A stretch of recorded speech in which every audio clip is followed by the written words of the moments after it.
anywhere else. It's as simple, straightforward as that.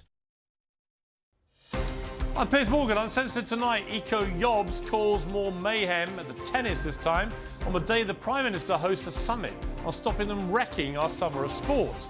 Dale Vince bankrolls Just Stop Oil, and he's back for round 2. Children identifying as cats, horses and dinosaurs, refusing to talk to teachers except with animal noises. How do we fix this utter nonsense in our schools? Well, Britain's strictest head teacher, Catherine Birbalsingh, has some thoughts and joins me in the studio. Plus a 90-minute marathon, a 15-metre long jump, swimmers faster than speedboats. Yes, a drug-enhanced Olympics has been the subject of pub speculation for years, but could it now become a reality? The entrepreneur behind the so-called Dope Olympics joins me to debate his controversial plans.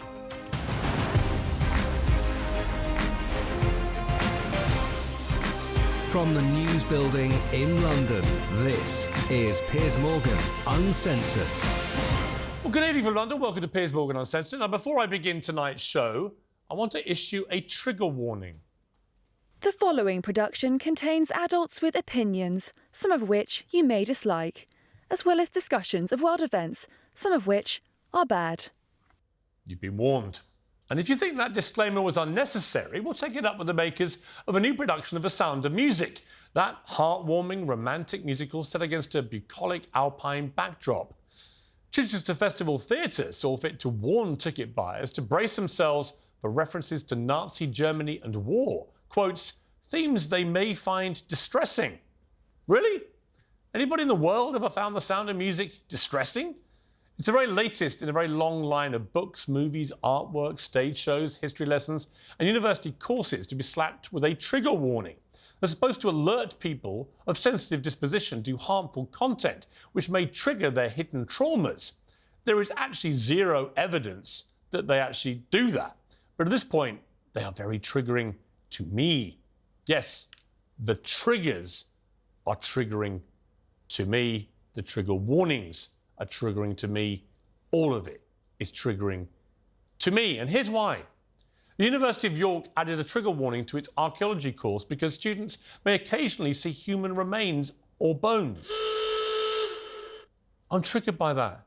Isn't that the bloody point of an archaeology course? The Globe Theatre added a trigger warning to Romeo and Juliet for violent language, sexual references, misogyny and suicide.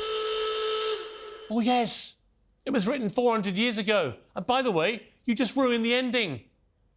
Trainee forensic investigators at the University of Exeter are now warned they'll see pictures of crime scenes. Well, duh! Here's a little warning for you again. If you see a bag of peanuts, it might contain nuts. The Royal Academy of Art slapped a trigger warning on a Francis Bacon exhibition over adult content. Were they expecting many children? And this week it emerged that Virginia Woolf's novel To the Lighthouse has been given a trigger warning over concerns about past attitudes. Now, readers of the book may have expected past attitudes already, since the book was actually written in the past. Enough of this madness. Perhaps the reason why everyone's so anxious is that we're telling them they should be every time they open a book or go to the theatre or watch a movie or do anything. It's patronising, it's infantilising, it's nonsensical, and it doesn't work. Flinders University in Australia actually studied all of the other studies about trigger warnings, and they found they don't prevent anybody from being triggered. In fact, they found anyone with genuine trauma was more likely to be upset by the trigger warning because it made them think of the one thing they didn't want to think about. So it's official. Trigger warnings need a trigger warning. One more time. Well, we'll debate that later, but first to, yes, you've guessed it, the Just Stop Oil morons take 56.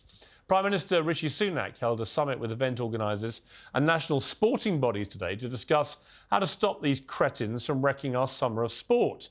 He told the Sun newspaper that Johnny Bairstow, the cricketer, had some bright ideas for fixing this blight. Here's a reminder of what Bairstow did.